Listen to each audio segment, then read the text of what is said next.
que je partage avec Eric Ciotti. Et en tout cas, je vais maintenant vous laisser la parole, puisque j'ai beaucoup parlé dans cette introduction. Et mon cher Eric, à toi de jouer. Merci, mon cher Pierre, pour cette magnifique réunion que tu as organisée. Merci de vous avoir conviés pour ce moment d'échange important auquel nous sommes particulièrement attachés parce que vous êtes quelque part le sens et le moteur de notre engagement.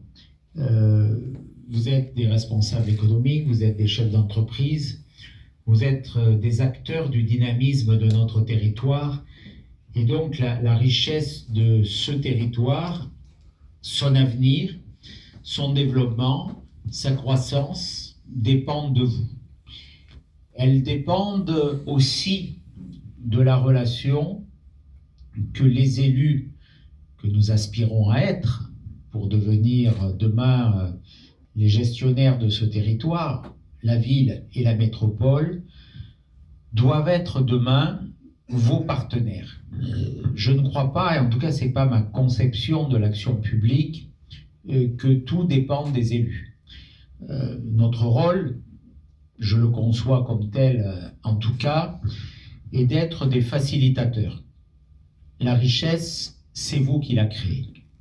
Les emplois, c'est vous qui les créez. C'est le monde économique, ce sont les chefs d'entreprise dans toute la définition de l'entreprise, de l'artisan, du commerçant, à la PME, à l'ETI, à la grande entreprise, quelle que soit la taille, et c'est souvent plus difficile pour les petits. Les risques, c'est vous qui les prenez, les investissements, c'est vous qui les faites, et les difficultés à boucler les fins de mois, à les équilibrer, c'est vous qui les supportez, et vous n'avez pas le privilège de pouvoir vous endetter indéfiniment, et lorsque vous avez arrêté de vous endetter, de pouvoir lever un impôt qui comble la difficulté, le trou, le déficit ou la dette qui a été créée. Et moi, je voudrais qu'on puisse demain instaurer à la fois une relation privilégiée entre les élus, le monde économique, renouer un lien de confiance, renouer un lien de crédibilité et parallèlement faire en sorte que vous soyez pour nous des modèles et une source d'inspiration. Je n'ignore pas qu'une collectivité ou même qu'un établissement public de coopération intercommunale comme la métropole n'est pas une entreprise. Une mairie a des missions de service public, certaines relèvent de l'État, l'état civil, les mariages, les enterrements, d'autres relèvent des compétences conférées par la loi, l'école notamment. Donc ces missions de service public, elles sont non marchandes. Mais je pense, au plus profond de mes convictions, que nous devons nous inspirer dans la gestion, dans la bonne gestion retrouvée, ce à quoi on aspire, des méthodes de l'entreprise, de l'esprit de l'entreprise. Dire que chaque euro dépensé doit être un euro utile, efficient, efficace pour le bien commun, pour l'intérêt général, pour le territoire, doit être un principe de base. Préalablement, souligner que cet euro doit être mobilisé de façon transparente, bien sûr, intègre, naturellement. Bon, ce sont des évidences, mais je crois que dans le contexte, il n'est pas totalement inutile de les rappeler. C'est pour ça que nous aurons un adjoint à l'éthique, à la déontologie, à la commande publique, le bâtonnier Patrick Marc le donne, qui sera chargé de ces questions, qu'on aura un comité d'éthique présidé par un magistrat, que nous voulons confier la commission d'appel d'offres à l'opposition, pas estrosiste, de gauche, parce qu'on ne peut pas contrôler ce que dont on a été soi-même l'acteur. Donc nous voulons mettre ces garde-fous sur la transparence. Ça me paraît une évidence absolue, mais néanmoins, ça mérite d'être posé. Nous voulons ensuite, et c'est vraiment ma conception, qu'on s'inspire de ces méthodes. C'est-à-dire que l'on ne peut pas dépenser un argent que l'on n'a pas. On peut le faire de façon provisoire, c'est le privilège finalement d'une collectivité, encore plus de l'État, mais qu'au bout d'un certain temps, on est rattrapé par la patrouille, et la patrouille, pour vous, elle a un nom, c'est l'impôt. Voilà. Quand on dépense trop, quand on dépense mal, premier temps, il y a un amortisseur, c'est la dette, et le deuxième temps, il y a une sanction, c'est l'impôt. Et aujourd'hui, nous en sommes dans ce temps à Nice et à la métropole. Et ce que je veux vous dire ce soir, c'est que je veux qu'on bâtisse ce pacte de confiance. Et je considère vraiment que le premier devoir d'un élu, tel que nous le concevons, naturellement, c'est naturellement pas la conception de certains de nos concurrents, de Madame Damiano pour LFI, de Madame Chenel pour le Parti Socialiste. Ils ont naturellement pas la même conception, mais aussi pour Monsieur Estrosi, n'ont pas la même conception. Moi, je considère que nous aurons fait œuvre utile si au bout de ce mandat, nous avons réussi à alléger la pression fiscale, les prélèvements obligatoires que vous subissez, les réglementations, les normes, les contraintes d'urbanisme qui sont surtransposées et que vous subissez, et que donc notre ligne, elle sera claire. Je souhaite, dans un premier temps, et nous allons parler, et je vais répondre, Pierre a déjà abordé ces sujets, je pense, mais nous répondrons à vos questions sur les enjeux des grands investissements, des grands équipements, de l'aménagement du territoire, du logement, de la mobilité, des infrastructures de transport. Mais ce que je souhaite vous dire en préalable, c'est que le postulat sur lequel nous nous appuyons, c'est de recréer un climat de confiance sur la stabilité fiscale.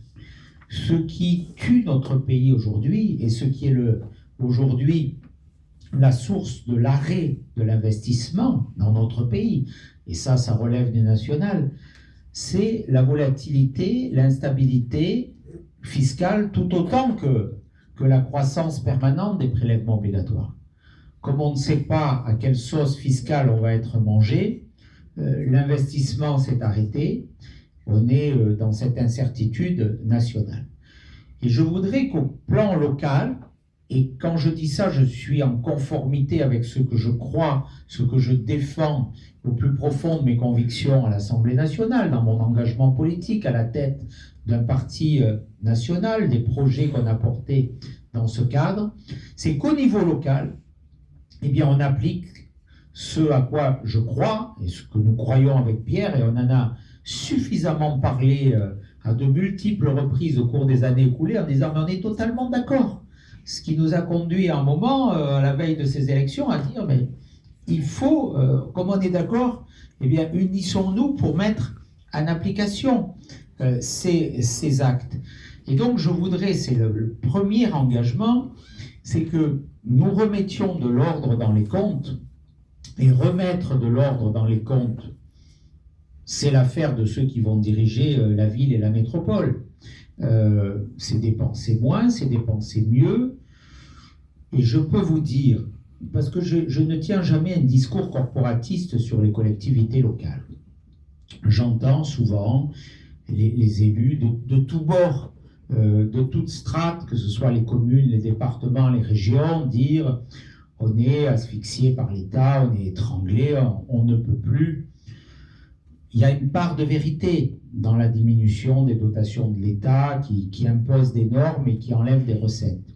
Mais je peux vous dire, parce que je l'ai pratiqué, que dans une collectivité, il y a de la marge et que cette marge, elle est infiniment supérieure à ce qui existe dans une entreprise.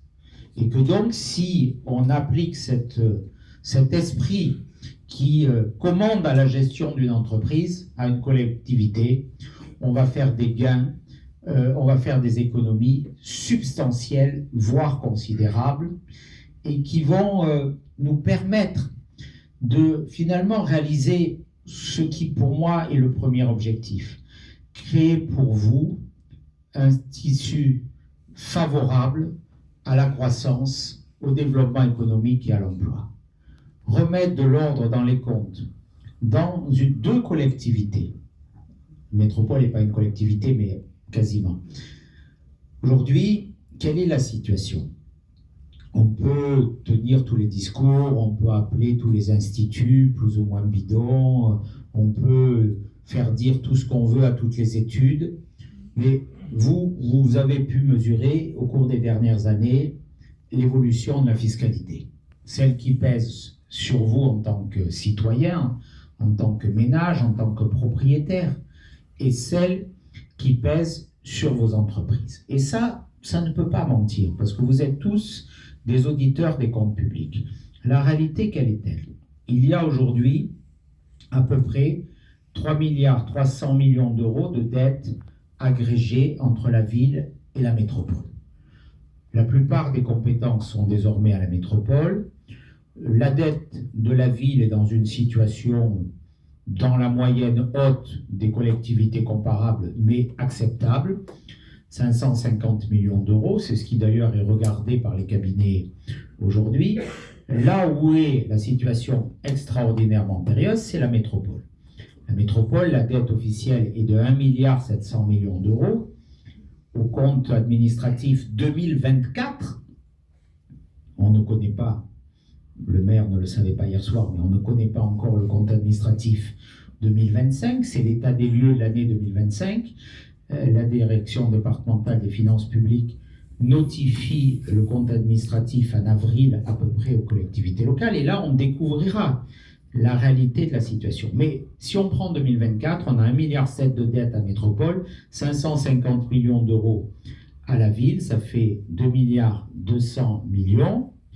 On y rajoute la dette des régies, 200 millions d'euros pour la régie des collectes des ordures ménagères, et on y rajoute à peu près 600 millions d'euros, 6 à 800 millions d'euros pour celle de l'eau. Donc ça veut dire que potentiellement, on dépasse les 3 milliards d'euros, ça fait à peu près 5 000 euros par habitant, c'est plus que Paris de Madame Hidalgo. Donc on a ce surendettement qui est une menace pour l'avenir, avec un service de la dette de 100 millions d'euros de coûts d'intérêt par an. Donc la première priorité, c'est qu'il faudra qu'on dépense moins pour dégager des marges pour réduire cette dette. Ensuite, notre priorité, ce postulat étant passé, je veux vous le dire, ça sera d'engager une baisse massive et rapide de la fiscalité. Si nous sommes élus, l'élection du maire aura lieu le 27 mars par le conseil municipal, celui du président de la métropole quelques jours plus tard. Moi, j'engagerai immédiatement un budget modificatif pour la ville qui supprimera l'augmentation de la taxe foncière intervenue en 2024. 19,2% de plus, plus les bases, c'était 6 points, ça faisait 25% d'augmentation. Donc nous reviendrons, si nous sommes élus, pour la fiscalité foncière en 2026 au taux de 2023. Voilà. Ce qui fera une diminution substantielle de la taxe foncière et qui sera la première étape de ce contre-choc fiscal que nous voulons installer. Nous irons ensuite sur la question de la taxe sur les ordures ménagères qui a été augmentée en 2023, qui est aujourd'hui un peu excédentaire par rapport aux dépenses. C'est un sujet qu'il faudra aborder, mais le reste, je ne prends pas d'engagement à ce stade, je prends un engagement, c'est qu'il n'y ait aucune augmentation jamais sur le mandat. Pour le reste, on fera tout pour baisser sur la métropole, CFE, taxe sur les ordures ménagères, le versement mobilité contre lequel Pierre et beaucoup d'entre vous, et je vois Yvon Grosso ici aussi, ont lutté avec beaucoup de détermination, qui pèse sur toutes les entreprises de plus de 11 salariés, qui est un élément aussi sur la compétitivité. On a eu quand même des augmentations. On a la taxe GEMAPI, qui pèse aussi sur la taxe foncière. On a eu versement mobilité, c'est une autre assiette, c'est sur le nombre de salariés. On a eu la taxe TGV aussi, l'impôt spécial TGV, qui s'est accumulé au cours des 2 dernières années. Donc ça fait un poids quand même extrêmement lourd sur les entreprises. La CVAE devait être totalement exonérée en 2025 et 2026, report 2025, report 2026, engagement non respecté.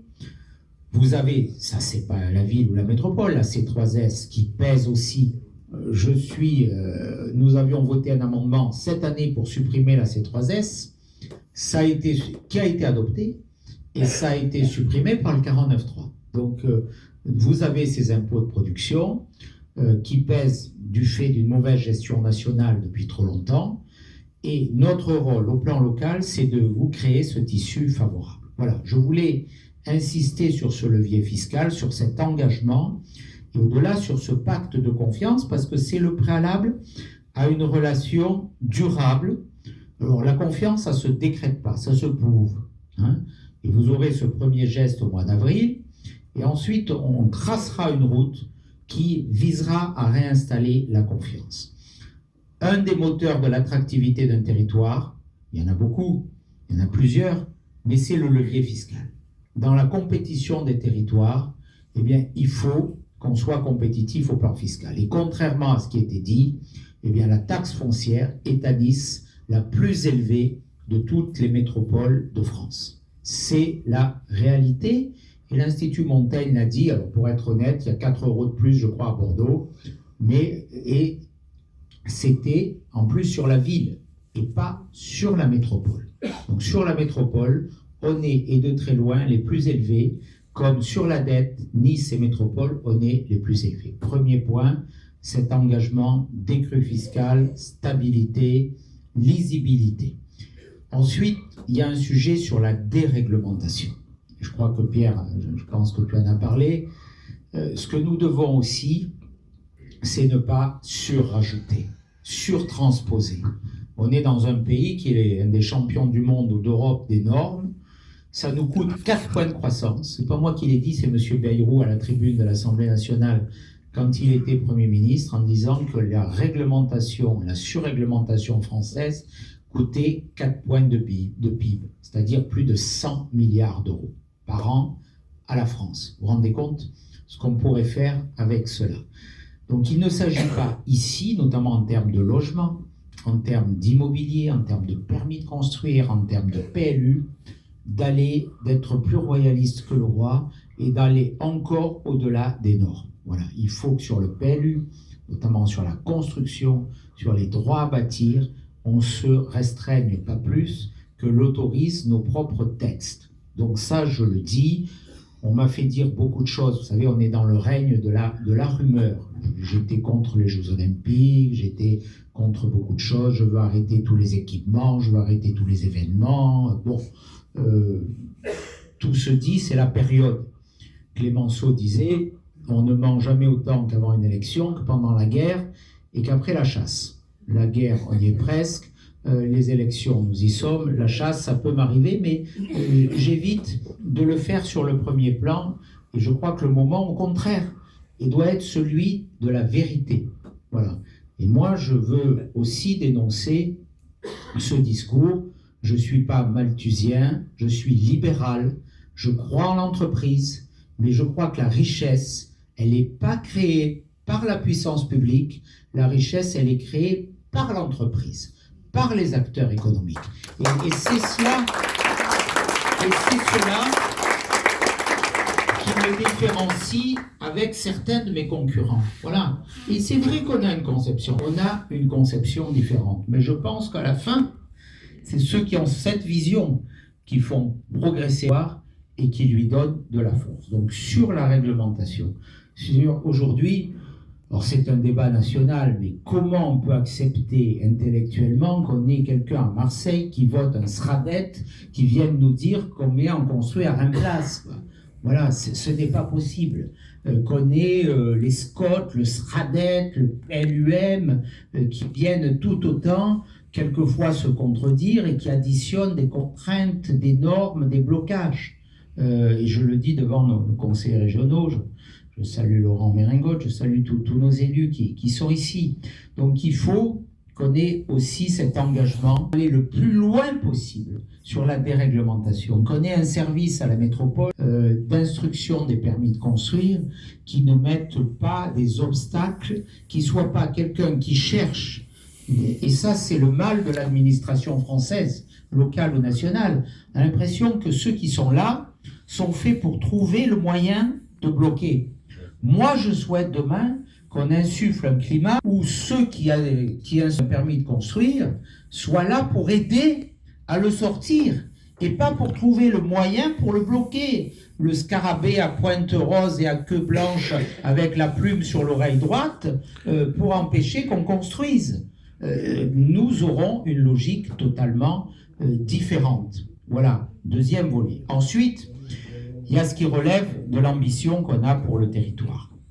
Et croyez-moi, cette ambition, elle est très forte, elle est très puissante. Et on la porte avec toute mon équipe, qui est une équipe de très grande qualité. Et vous pouvez comparer tous les postes, vous pourrez comparer tous les acteurs. Je ne suis pas objectif, naturellement, mais il n'y a pas photo. Vous avez la préfète Françoise Souliman qui va s'occuper de la sécurité. Elle était en charge de la sécurité du G7. Donc elle devait protéger M. Trump. C'est pas rien. Elle a même son bureau à l'Élysée. Vous voyez, je ne suis pas sectaire. Ça sera quand même mieux que Mme Boré. Et la police municipale qui est dirigée comme elle est aujourd'hui. Vous avez Jean-Marie de Bézieux qui va s'occuper du commerce. Vous avez le colonel Candel qui a commandé la gendarmerie. Vous avez Gaël Frontoni qui est la proviseure du lycée Calmette qui va s'occuper d'éducation. Vous avez le professeur Patrick Baquet qui va s'occuper de la santé. Vous avez Pierre Hippolito qui va s'occuper de l'économie, de l'entreprise. Vous avez Max Estin, vous avez des avocats, j'en ai cité. Vous avez Jean-Pierre Ribert que je salue, qui est notre président du comité de soutien. Alors, on a déployé beaucoup d'efforts pour qu'il ne soit pas sur ma liste. Il est Roger Sénis. Bravo pour le magnifique résultat d'hier soir. On est heureux que Jean-Pierre soit revenu. Voilà, je crois qu'on peut l'applaudir. Alors, on en a partiellement subi les conséquences, parce qu'il n'est pas sur la liste, parce qu'il y a eu des mauvais coucheurs, mais c'est pas grave, il sera encore plus, et il est encore plus à nos côtés, parce que ce qu'il a dit, vous savez, c'est comme Pierre ou Jean-Pierre, quel intérêt ils avaient à venir en politique. Ils ont pris des coups immédiatement. Avant, c'était les hommes les plus formidables de la création. Des génies, ce qui est vrai, de grands talents, ce qui est vrai. À partir de la seconde où ils se sont mis avec moi, ils sont devenus les pires de la Terre. Voilà. Les mêmes qui les louaient il y a 3 semaines. Des tweets formidables quand Pierre est parti, extraordinaire, fabuleux. La même qui l'insulte. Jean-Pierre, pareil, le grand président d'OGC Nice qui a sauvé le club. Mais c'est vrai, c'est un fait objectif. Il devenait le pire des moutons noirs. Bon, tout ça, c'est assez ridicule. Ils sont là, merci qu'ils soient là, parce que être un acteur économique dans une liste, c'est nouveau, c'est inédit, c'est porter notre vision. Merci à Céline Aluni qui préside le comité des dames de Lanval, à Christophe Rémard qui est chef d'entreprise, à tous ceux qui sont ici, à Marie-France Césari qui est avocate. Il y a beaucoup d'avocats sur notre liste aussi, des acteurs, Bérangère de Charnacé, et qui est en charge d'un cabinet de conseil en ressources humaines, en formation. Voilà, on a des acteurs économiques qui connaissent la vraie vie, qui connaissent ce qui est la difficulté d'un entrepreneur. Et nous voulons porter un grand projet territoire avec beaucoup d'ambition. On est un territoire exceptionnel, mais on est un territoire qui a aussi des faiblesses. Et en disant cela, on a une chance sur le territoire azuréen. On a 2 moteurs d'emploi, et heureusement qu'on les a. On a Monaco, 40 000 emplois, peut-être même plus, qui viennent des Alpes-Maritimes, 30 000 de Nice. Je salue Philippe Ortelli, qui est le président de l'Union patronale monégasque, qui est là. Et j'ai entendu hier soir en disant que je voulais vendre la plaine du Var à un État étranger. Voilà. Alors là aussi, c'est étonnant parce que quand il y a le prince, il y a la genuflexion devant Monaco. Et là, c'était pire que Poutine, Monaco, quoi. Voilà, hier soir, je voulais brader les intérêts de Nice au méchant État monégasque. Voilà. Et on a Monaco d'un côté, on a Sofia de l'autre, 40 000 emplois aussi. C'est un atout pour notre territoire. Il y a une difficulté, c'est que ces emplois n'ont pas à proximité le logement de leurs salariés. Et donc, difficulté de mobilité pour aller à Sofia, difficulté de mobilité pour aller à Monaco. À partir de là, il faut qu'on ait un troisième pôle dynamique, créateur d'emplois, 30, 40 000 emplois, à Nice, sur la métropole. On ne l'a pas, ce pôle. C'était l'ambition de l'Éco-Vallée, c'était l'ambition de l'opération d'intérêt national. Je sais à peu près de quoi je pense. Je parle. J'étais conseiller d'un ministre de l'aménagement du territoire qui s'appelait Christian Estrosi quand j'ai eu cette idée. Bon, on l'a lancé, 20 ans plus tard, ça n'a pas fonctionné comme on l'espérait. Mais ce n'est pas trop tard. Si on porte cette grande ambition économique, moi je veux que dans 7 ans, on dise on a créé un troisième pôle économique sur notre territoire. On travaille avec les deux autres. On facilite les mobilités, on facilite les échanges, on facilite les synergies, la recherche, le développement. Et on crée un troisième pôle sur le territoire de la métropole. Sur le mine, où je veux faire le quartier d'affaires de la Défense, comme la Défense. Sur la plaine du Var, où on fait le pôle agroalimentaire et logistique à la Baronne, tel que c'était prévu. Sur Carrosse, dont on peut presque doubler la superficie si on construit de façon intelligente et qu'on desservira avec un vrai RER qui franchit le Var. Sur le PAL, où on doit aussi pouvoir augmenter la superficie parce qu'il n'y a aucune raison qu'on ne monte pas plus haut. Aujourd'hui, ça se fait, le foncier est rare, il est cher et il faut monter plus haut lorsqu'on peut. Et après, on avait cette idée qui m'a valu là aussi les insultes, les caricatures de dire, eh bien, les déplacements avec Monaco, c'est une problématique. Alors il y a l'idée de Philippe du métro Nice-Monaco. C'est une belle idée, j'y souscris et nous y participerons, Philippe, notamment au niveau des études. Mais c'est une idée, même si elle aboutit, et ce qui est une espérance, qui peut être un rêve, sera longue. Donc il faut aussi des solutions plus rapides, plus proches. Il y a celle de la navette maritime, il y a celle des travaux d'infrastructure routière, il y a celle d'aménagement du cadencement du RER aujourd'hui, du fait qu'il soit déjà plus régulier. Tout ça, on doit le faire. Mais on peut avoir aussi l'idée de dire, eh bien, il y a des entreprises monégasques qui pourraient s'installer en France, mais pour qu'elles s'installent en France, il faut que ces entreprises aient le même statut fiscal qu'elles auraient à Monaco. Autrement, elles y perdraient de l'intérêt. Et donc, on peut réserver quelques espaces fonciers, que ce soit dans le Paillon, que ce soit dans la basse vallée du Var, que ce soit dans le Var, que ce soit en remontant dans nos vallées, où on est des pôles, où on se dit, eh bien, on a le logement, on a l'entreprise. Au lieu de déplacer le piano, on déplace le tabouret. Voilà. C'est ça, c'est pas... Peut-être que ça ne marchera pas, mais nous tomber dessus dès qu'on a une idée nouvelle, sincèrement, pour ceux qui n'ont pas eu de grandes idées depuis assez longtemps, je crois que c'est un peu étrange. Bon, voilà ce que je voulais vous dire sur l'ambition que nous voulons porter sur ce territoire, et notamment sur la plaine du Var. La plaine du Var, aujourd'hui, est au milieu du gué, si j'ose dire. Elle est construite, mal construite, je dirais, et l'attractivité économique n'est pas au rendez-vous. Voilà. Nous, on a vu ce matin une entreprise. On a visité avec Pierre une entreprise dans la plaine du Var, dans l'industrie pharmaceutique, qui est dans l'industrie, parce qu'on a besoin d'industrie. 250 emplois, qui est venu dans la plaine du Var, qui n'a jamais eu le moindre contact avec les acteurs économiques de la métropole. Auparavant, ils étaient en partie à Saint-Laurent-du-Var. Jamais un contact. Voilà. Donc, ce que nous voulons, c'est qu'on ait ce lien avec les entreprises. qu'on ait une stratégie de développement et de réaménagement de la plaine du Var tournée sur l'emploi, tournée sur la création d'emplois. Et pas simplement, moi je ne veux pas, je vous dis ce que je ne veux pas. Je ne veux pas que dans 5 ans, la plaine du Var, le premier chiffre d'affaires de la plaine du Var, ça soit le narcotrafic. Parce que si on fait le programme de monsieur et madame Estrosi dans la plaine du Var, c'est 5000 logements sociaux de la digue des Français à l'Alliance. C'est-à-dire 2 fois les moulins. 2 fois les moulins.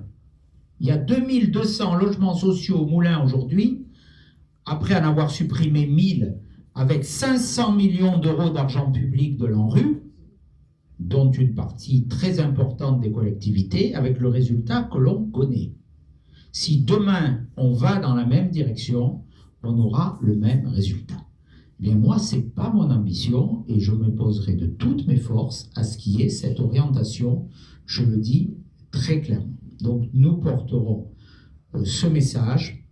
Je crois qu'il est encore temps de réaménager la plaine du Var. Je vous ai dit les pôles que je voyais, quartier d'affaires aux mines, pôle agroalimentaire logistique sur le mine futur à la Baronne, raccordement de la 202 bis dans le sens nord-sud vers la 8, giratoire à la Baronne pour ouvrir vers Saint-Laurent, réouverture de l'autoroute, du lien autoroute A8 depuis la promenade des Anglais, remise lien direct de la voie rapide vers la 8, ça c'est pour les infrastructures. Vous voyez, on a de l'ambition.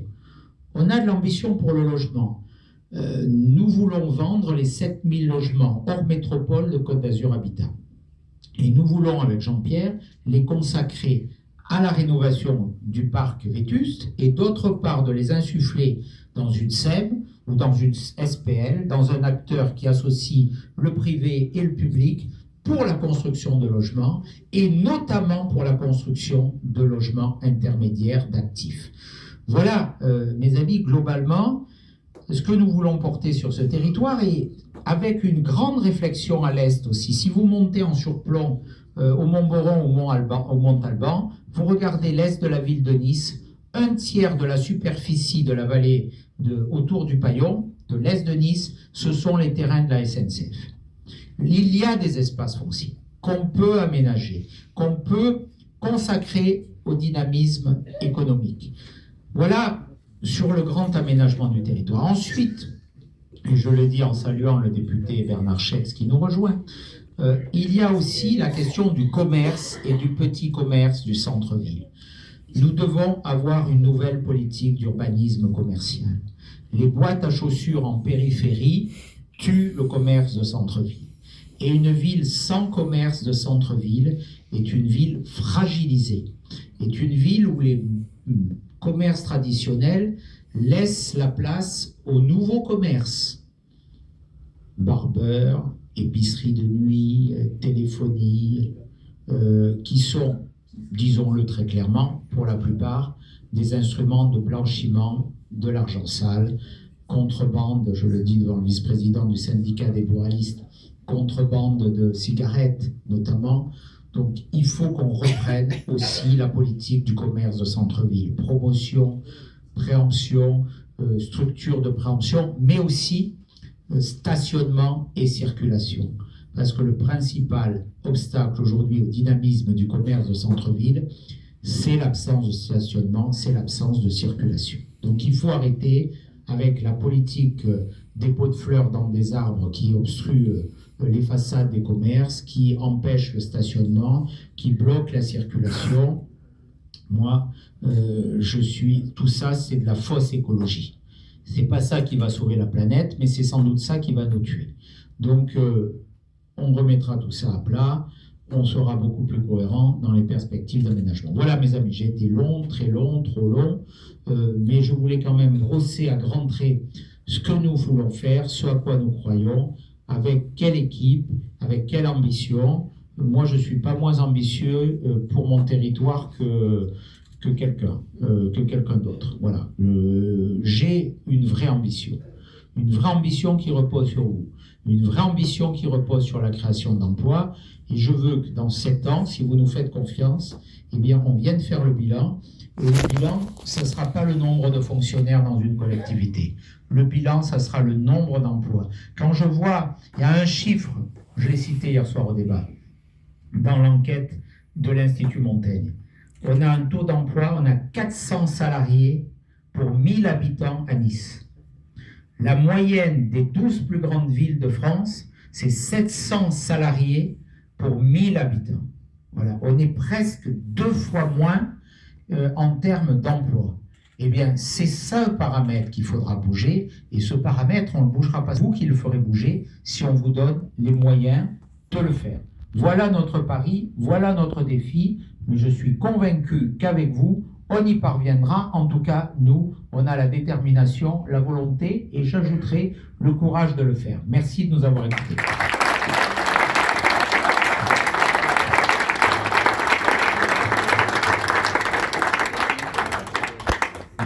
Merci Eric.